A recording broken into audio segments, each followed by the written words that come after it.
देखो, मैक्रो में हमारे पास क्लास 12th में सिलेबस में है क्या क्या, एक बार वो देख लेते हैं।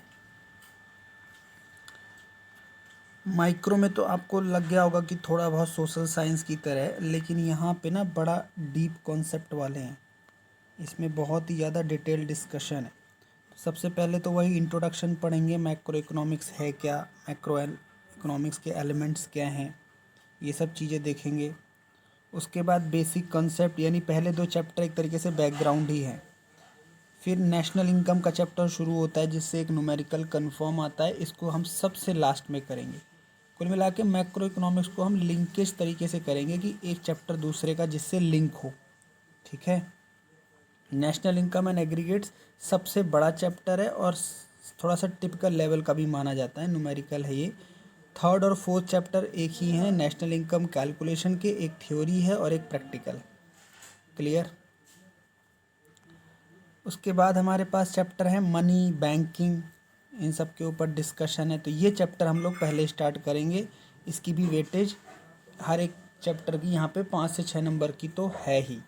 मनी बैंकिंग ये हम स्टार्ट करेंगे, दोनों लिंकेज हैं, तो मैं कोशिश करूँगा पहले मनी या फिर बैंकिंग को उठाऊँगा। राइट। उसके बाद सबसे बड़ा चैप्टर एक और शुरू होता है, 7th, उसे हम क्या बोलते हैं, aggregate demand and aggregate supply. ये नेशनल इनकम के बाद दूसरा सबसे बड़ा और टिपिकल लेवल का चैप्टर है। इसमें बहुत ही शार्प आपको डायग्राम बनाना है, तब आपको अच्छे मार्क्स मिलेंगे। 7th और 8th चैप्टर एक ही बात करते हैं, एग्रीगेट डिमांड एग्रीगेट सप्लाई के ऊपर ही डिपेंड है। शॉर्ट टर्म इक्विलिब्रियम आउटपुट का डिस्कशन उसी के ऊपर है। उसके बाद 9th चैप्टर जो है, problem of deficient demand excess demand, ये भी उसी के ऊपर डिपेंड है ना। बुक का फ़र्क है। देखो, अब इस टी आर जैन बुक से मैं आपको दिखा रहा हूँ, इसमें जो है इसने एक चैप्टर को 3 पार्ट में ब्रेक किया है, नेशनल इनकम को 2 पार्ट में ब्रेक किया है। अलग अलग बुक में अलग अलग तरीके से होगा। किसी बुक में देखोगे सिर्फ नेशनल इनकम लिखा होगा और उसी में डिस्कशन एक ही चैप्टर में कर दिया होगा। तो यहाँ पे aggregate demand, short term equilibrium, problem of deficient demand excess demand, ये सब एक ही की बातें। क्लियर। बोलो। उसके बाद गवर्नमेंट बजट एंड इकोनॉमी, ये पूरा थ्योरी चैप्टर है, पूरा थ्योरी चैप्टर है, लेकिन बहुत इंटरेस्टिंग चैप्टर है, बहुत ही अच्छा। उसके बाद foreign exchange rate, foreign exchange rate में हम पढ़ेंगे, इसमें भी थोड़ा सा डायग्राम बनाना है। इसमें हम डिसाइड करेंगे कैसे फॉरेन मार्केट में, जैसे डॉलर है, रुपीज़ है, इसमें जो है एक रेट कैसे तय होता है, जैसे $1 बराबर 70 रुपये कैसे डिसाइड होता है। तो आपके 12th में इतना ज़्यादा तो नहीं है, लेकिन हम इसमें थोड़ा सा सीखने की कोशिश करेंगे कि डॉलर और रुपीज़ का किस तरीके से रिलेशनशिप बनता है। उसके बाद बैलेंस ऑफ पेमेंट है, ये पूरा थ्योरेटिकल चैप्टर है। तो ये टी आर जैन के अकॉर्डिंग 12 चैप्टर हमारे पास मैक्रो इकोनॉमिक्स में है। देखोगे CBS NCERT में तो उसमें नंबर ऑफ चैप्टर कम ज़्यादा हो सकते हैं, किसी और में जैसे कि कोई संदीप गर्ग लेता है उसमें नंबर ऑफ चैप्टर अलग हो सकते हैं, बट ओवरऑल चैप्टर कितने हैं अगर शॉर्ट में करें तो देखो, बैलेंस ऑफ पेमेंट एक चैप्टर हो गया, फॉरेन एक्सचेंज रेट एक चैप्टर हो गया, गवर्नमेंट बजट हो गया। उसके बाद मैं 3 चैप्टर को कंबाइन करूँगा, यहाँ पे 7, 8, 9 को एक ही चैप्टर बोल दूंगा, ADAS। उसके बाद मैं बोलूँगा एक चैप्टर मनी, एक चैप्टर बैंकिंग। उसके बाद नेशनल इनकम, तीसरे और चौथे को मैं कंबाइन कर दूंगा। उसके बाद पहले और दूसरे को मैं कंबाइन कर दूंगा, that is introduction of macro economics. ये हमारा पूरा क्लास 12th का डिस्कशन एक तरीके से होगा कि हम क्या पढ़ने वाले हैं मैक्रो इकोनॉमिक्स में। क्लियर जी। ये हमारा पूरा एक तरीके से क्लास 12th का मैक्रो इकोनॉमिक्स का सिलेबस है। और आपको पता ही है 2 पार्ट में हमें पढ़ना है, एक मैक्रो पढ़नी और इंडियन इकोनॉमिक्स पढ़नी। इंडियन इकोनॉमी 101% थ्योरी है, जबकि ये प्रेजेंटेशन के ऊपर है। मैक्रो इकोनॉमिक्स न्यूमेरिकल्स भी हैं, ग्राफ्स भी हैं और थ्योरी भी है। क्लियर। इन्हीं को हम एक एक चैप्टर तरीके से शुरू करेंगे और अपना सिलेबस टाइमली फिनिश करेंगे। उसके बाद अपना टेस्ट प्रेजेंटेशन पे ध्यान देंगे। इस तरीके से हमारा सिलेबस ख़त्म हो जाएगा। एक बार वेटेज भी देख ही लो, कौन सा चैप्टर कितने वेटेज का है। जब तक कोई फर्दर नोटिफिकेशन नहीं आता एडिशन डिलीशन का, तो हम इसी को मान के चलते हैं जो टी आर जैन साहब बता रहे हैं। टी आर जैन साहब क्या बता रहे हैं, कितने की है मैक्रो इकोनॉमिक्स, बताओ। मैक्रो इकोनॉमिक्स कितने मार्क्स की है, 40 मार्क्स की मैक्रो इकोनॉमिक्स है और 40 की ही इंडियन इको है, दोनों 40 मार्क्स के, राइट। तो देख लो यहाँ पे भी इसने समराइज कर दिया ना आखिर, यहाँ पे देख रहे हो इसने समराइज कर दिया, 5 चैप्टर बना दिए, जो मैं बता रहा था आपको, समराइज 5 चैप्टर कर दिए। वही नेशनल इनकम को एक बना दिया, मनी बैंकिंग को एक बना दिया, इस तरीके से मार्क्स डिस्ट्रीब्यूशन कर दिया। सबसे हाईएस्ट किस चैप्टर की वेटेज है बताओ, सबसे ज़्यादा कौन सा चैप्टर देगा आपको नंबर? ADAS, जो 3 चैप्टर का कॉम्बिनेशन TR जैन के अकॉर्डिंग था, 12 नंबर। उसके बाद नेशनल इनकम देगा आपको 10 नंबर, राइट। उसके बाद 5-6 की वेटेज हर चैप्टर की, क्लियर है जी। उसके बाद 20 नंबर का प्रोजेक्ट आपको है ही, ये बनाना है, ठीक है। क्लियर हुआ आपको? चलो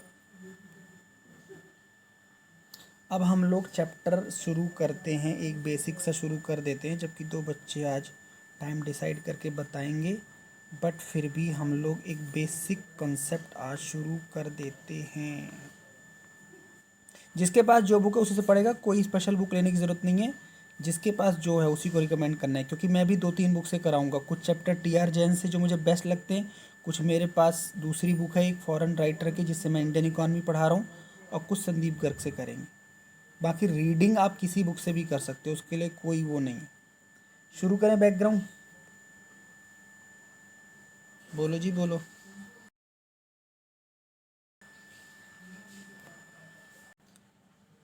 तो मैक्रो इकोनॉमिक्स शुरू करने से पहले सबसे पहले हमें यही पता होना चाहिए माइक्रो इकोनॉमिक्स क्या होती है और मैक्रो क्या होती है, ठीक है। 11th में हमने पढ़ी थी माइक्रो इकोनॉमिक्स, 12th में हमको पढ़ाया जा रहा है मैक्रो इकोनॉमिक्स।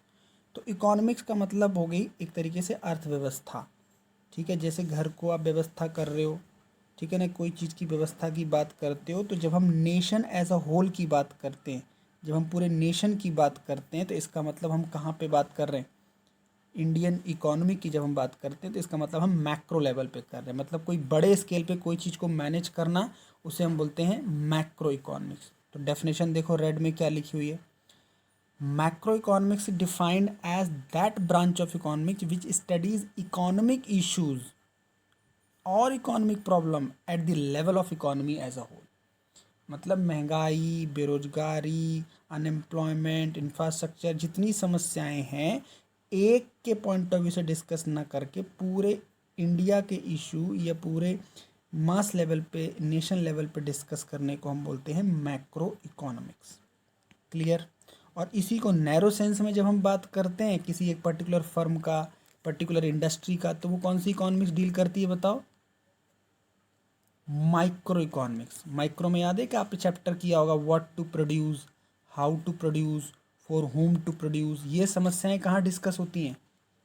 Micro economics. यहाँ पे हमारे पास मैक्रो इकोनॉमिक्स में क्या समस्याएं हैं?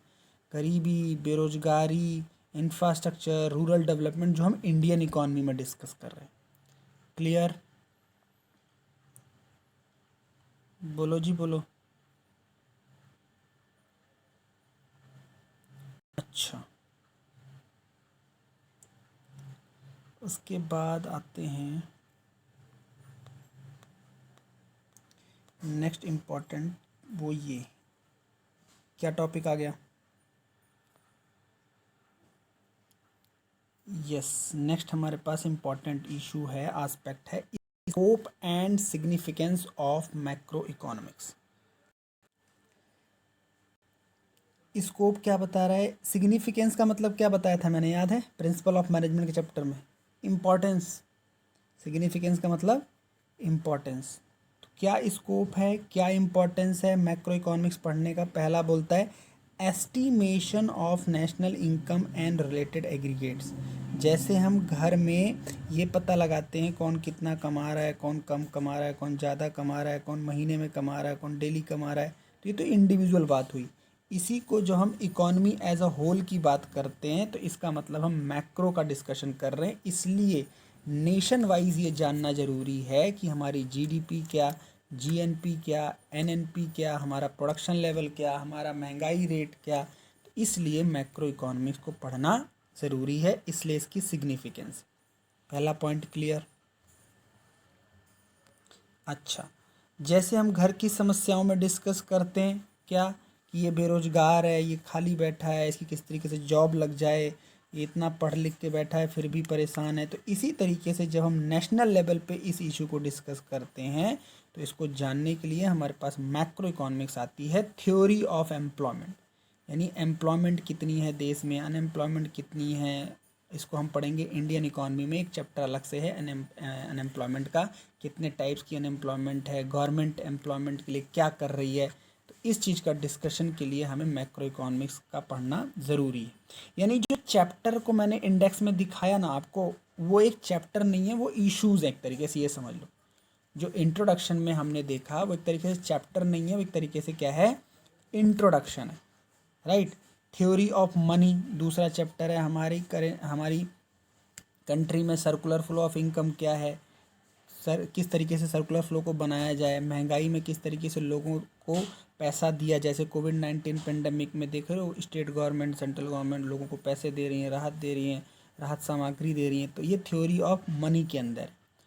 उसके बाद फोर सिग्निफिकेंस बोलता है theory of general price level inflationary and deflationary gaps, महंगाई को कैसे मेंटेन करेंगे हम, समझ रहे हो। क्रिटिकल सिचुएशन में किस तरीके से हम कमोडिटी का प्राइस सेट करेंगे, जैसे अभी एक इशू चल रहा है कि भाई जो वैक्सीन आएगी उस पर हमें रेट कितना तय करना है, उस पर जीएसटी लगाना है या नहीं लगाना है, उसको प्राइवेटाइज करना है या नहीं करना है। तो ये सब क्या डिसाइड हो रहा है, इन्फिनेटरी लेवल। कहीं ऐसा ना हो उसकी महंगाई की वजह से लोग ना लगवा पाएँ, या फ्री की वजह से गवर्नमेंट ना कंगाल हो जाए। ये सब मैक्रो इकोनॉमिक्स के इशू हैं। उसके बाद रोल ऑफ गवर्नमेंट, गवर्नमेंट क्या कर रही है, जैसा कि मैंने बताया बेरोजगारी के लिए गवर्नमेंट क्या कर रही है, महंगाई के लिए गवर्नमेंट क्या कर रही है, इन सब मुद्दों के लिए गवर्नमेंट क्या कर रही है वो तब पता चलेगा जब हम क्या पढ़ेंगे, मैक्रो इकोनॉमिक्स, राइट। बोलो जी बोलो।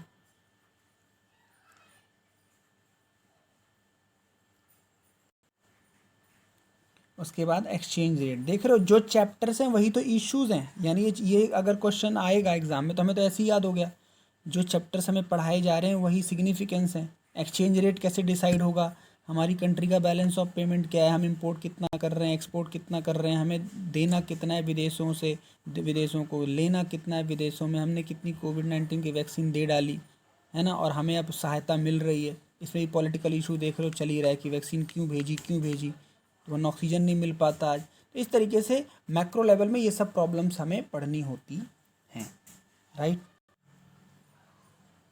ये जो हमने टॉपिक अभी देखा वो क्या थे, एक तरीके से स्कोप, मैक्रो इकोनॉमिक्स पढ़ने का स्कोप क्या है, हम मैक्रो इकोनॉमिक्स में पढ़ने क्या जा रहे हैं, है ना। एक तरीके से हम माइंड मेकअप हमने किया क्या, हम एम्प्लॉयमेंट पढ़ने जा रहे हैं, नेशनल इनकम पढ़ने जा रहे हैं, थ्योरी ऑफ मनी है, बैंकिंग है, बैलेंस ऑफ पेमेंट है। अब हम देख रहे हैं सिग्निफिकेंस क्या है, यानी हमें क्यों पढ़ना ज़रूरी है मैक्रो, हम सीखेंगे क्या। तो ये तो और आसान है, अब आप समझ ही गए, माइंड मेकअप बन गया कि भाई हमारे देश की अर्थव्यवस्था क्या है, इकोनॉमी कहाँ जा रही है, हमें कंट्रोल कैसे करना है, हमारे ग्रोथ का मॉडल क्या है, हमें देश को किधर लेके जाना है ना, इकोनॉमिक स्टेबिलिटी कैसे होगी, प्राइस को लेकर के पॉलिसी कैसे होगी, लोगों को लेकर के पॉलिसी क्या होगी, बैलेंस ऑफ पेमेंट को लेकर के पॉलिसी क्या होगी, कहाँ से पैसा आएगा कहाँ से जाएगा, है ना। किस तरीके से हमें डेवलपमेंट भी करना है, पोल्यूशन की चीज़ों को भी मैनेज करना है, एनवायरमेंटल जो हमने बात करी थी इंडियन इकोनॉमी में, सस्टेनेबल डेवलपमेंट चैप्टर पढ़ा था उसमें ये सब देखा था। पॉलिसी फॉर्मुलेशन, है ना, पॉलिसी फॉर्मेशन मतलब आरबीआई की पॉलिसी बननी है, बहुत सारे इंस्टीट्यूशन जो पॉलिसी बनाते हैं, तो उनके एंगल से हम मैक्रो इकोनॉमिक्स में यही चीज़ें डिस्कस करते हैं। तो these are the significance of macro economics, clear.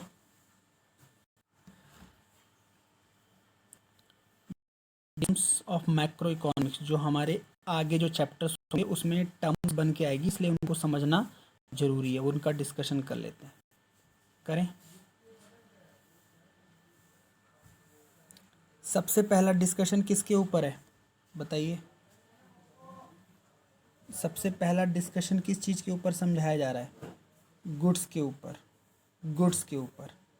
आपको ये पता होनी चाहिए गुड्स, पहले तो गुड्स तो आपको पता ही है, गुड्स का मतलब जिसको आप एक तरीके से या तो उसको एज अ इंटरमीडिएट यूज़ करते हो, फाइनल यूज़ करते हो। जैसे किसी के लिए मैदा गुड्स है, किसी के लिए ब्रेड गुड्स है।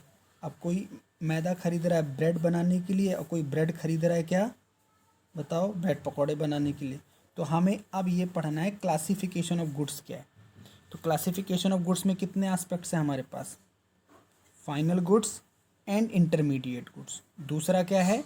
कंजम्पशन या कंज्यूमर गुड्स या कैपिटल गुड्स। तो इसका डिफरेंस हमें जानना ज़रूरी है। कुछ चीज़ें आपको पता भी हैं, लेकिन जो माइंड में है उसको क्लियर कर देना है, क्योंकि हमें अब लिखना है। मैक्रो इकोनॉमिक्स की आधी बातें हमको पता होती हैं कि हाँ ये तो ऐसा ही है, ठीक है, बस उसको हमें लिखने के लिए प्रिपेयर करना है। तो अब हम देखते हैं कि इसको अगर लिखने के लिए आएगा तो फाइनल गुड्स क्या होती है और उसकी डेफिनेशन क्या है, और इंटरमीडिएट गुड्स क्या है, उसकी डेफिनेशन क्या है। करें इसको। देखो, तो सबसे पहले एक इंडिविजुअल पढ़ते हैं, फिर इसका एक डिफरेंस चार्ट होगा, उसको हम लोग पढ़ लेंगे। फाइनल गुड्स देखो क्या कह रहा है, जो आपके माइंड में पिक्चर बनी है वही चीज़ है, बस ये मान के चलो। फाइनल गुड्स क्या है जी? देखो क्या बोल रहा है फाइनल गुड्स। कह रहा है दीज गुड्स, मैं डेफिनेशन रीड कर रहा हूँ रेड से। These are those goods which have crossed the boundary line of production and are ready for use by their final users।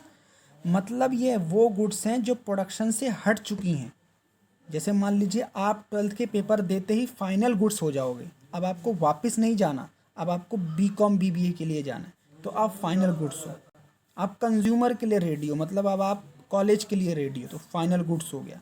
Class 12th में आप हो, अभी आप एग्ज़ाम दे रहे हो, अभी आपके इंटरनल एग्ज़ाम चल रहे हैं, तो आप क्या बन जाओगे फिर बताओ? इंटरमीडिएट गुड्स बन जाओगे।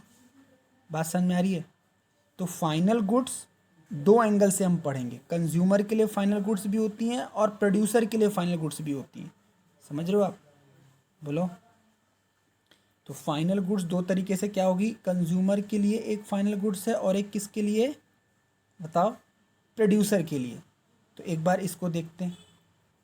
देखो इस बॉक्स में कितना बढ़िया समझाया हुआ है। फाइनल कंज्यूमर गुड्स क्या हैं जी? Final consumer goods are the goods which are ready for use by their final users and consumers and their final user. Example bread and butter. समझ रहे हो? कंज्यूमर अगर ब्रेड लेने जा रहा है तो बेचेगा नहीं, उसको खा लेगा, तो उसके लिए फाइनल गुड्स हो गई। फाइनल प्रोड्यूसर गुड्स क्या है? Are those goods which are ready for use by their final users and producers and their final user. For example tractor and harvester as use by the farmers. समझ रहे हो आप? जो मैं बना के बेच रहा हूँ और उसमें फर्दर कोई मॉडिफिकेशन अब पॉसिबल नहीं है, तो प्रोड्यूसर के एंगल से क्या है? Final goods. और जिसको कंज्यूमर ले रहा है कंज्यूम कर लेगा, फर्दर ना तो सेल करेगा ना किस उसको डिस्ट्रॉय करेगा, वो कि उसके लिए क्या है बताओ? कंज्यूमर के लिए फाइनल गुड्स। क्लियर? बोलो। अब हम लोग देखते हैं इंटरमीडिएट और फाइनल गुड्स का डिफरेंस वन बाय वन। देखो जी, सबसे पहला डिफरेंस जो हम डिस्कस कर चुके, पहला बेसिस कहता है these goods remain with in the boundary line of production. अभी इस पे काम चल रहा है और अभी इसको आप कंज्यूम नहीं कर सकते। समझ गए? इसे भी इंटरमीडिएट है, जैसे मान लो वर्क इन प्रोग्रेस है, अभी इसको कंज्यूम नहीं कर सकते। फाइनल गुड्स उल्टा, बाउंड्री लाइन से अलग, अब आप जाओ चाहे इसको यूज़ करो, तोड़ो फोड़ो, हमें मतलब नहीं है, सेल के लिए तैयार। पहला बेसिस क्लियर। दूसरा बेसिस क्या कहता है? These goods may be used as raw material for production of other goods during accounting year। अब ये तो रॉ मटेरियल है, चाहे आप इसका कुछ भी बना लो। समझ में आया ना? ये तो रॉ मटेरियल की फॉर्म में है, जरूरी थोड़ा ना एक चीज़ से एक ही चीज़ बनेगी, एक चीज़ से मल्टीपल चीज़ बना सकते हो आप, तो ये रॉ मटेरियल की फॉर्म में। फाइनल गुड्स क्या है? These goods are not use as raw material. इसको आप वापस रॉ मटेरियल में कन्वर्ट नहीं कर पाओगे एक बार फाइनल बन गई तो। Other goods during accounting period, और अदर गुड्स में कन्वर्ट भी नहीं कर पाओगे, क्योंकि जैसे मान लो एक बार आपने कोई चीज़ बना दी, जैसे ब्रेड बना दिया, तो ब्रेड को किसको कन्वर्ट करो? किसी में नहीं। राइट? क्लियर?